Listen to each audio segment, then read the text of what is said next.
Regardez attentivement cette vidéo, vous allez découvrir un célèbre mathématicien. Qui se cache derrière ce personnage?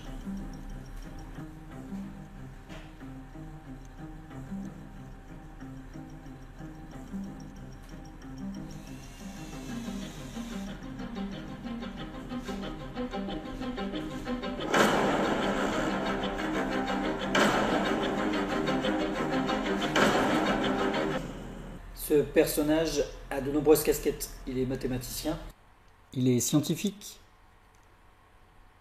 il est philosophe, il est aussi religieux, et enfin, c'est aussi un personnage politique. Son nom a traversé plus de 2500 ans et vos parents, grands-parents et arrière-grands-parents le connaissent, car il a donné son nom au plus célèbre théorème de tous les temps. On ne possède aucun document historique rédigé par sa main. Les premières biographies disponibles ne sont écrites que des siècles plus tard par des historiens grecs.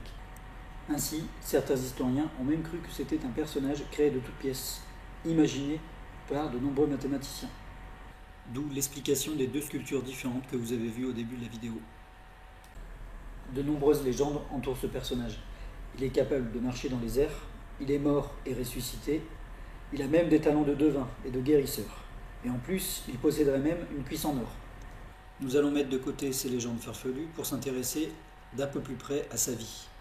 Il est né au début du 6e siècle avant notre ère sur l'île de Samos, située au large de l'actuelle Turquie. Donc vous voyez sur la carte, Samos est situé ici.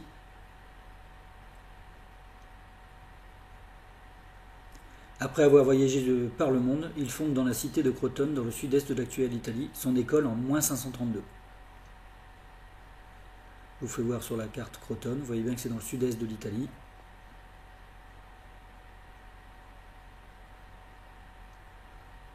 Si nous la transposions à notre époque, cette communauté passerait sans doute pour une secte des plus obscures et dangereuses. Il y avait des règles précises à respecter. Par exemple, celle étonnante de garder 5 années de silence.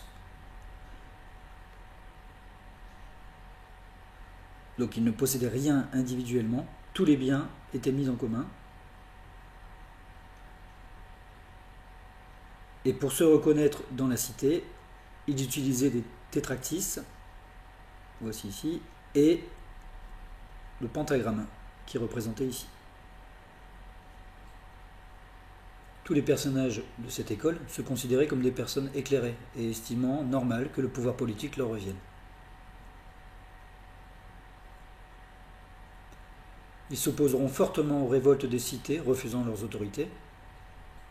C'est d'ailleurs pendant l'une de ces émeutes que notre célèbre mathématicien trouvera la mort à 85 ans.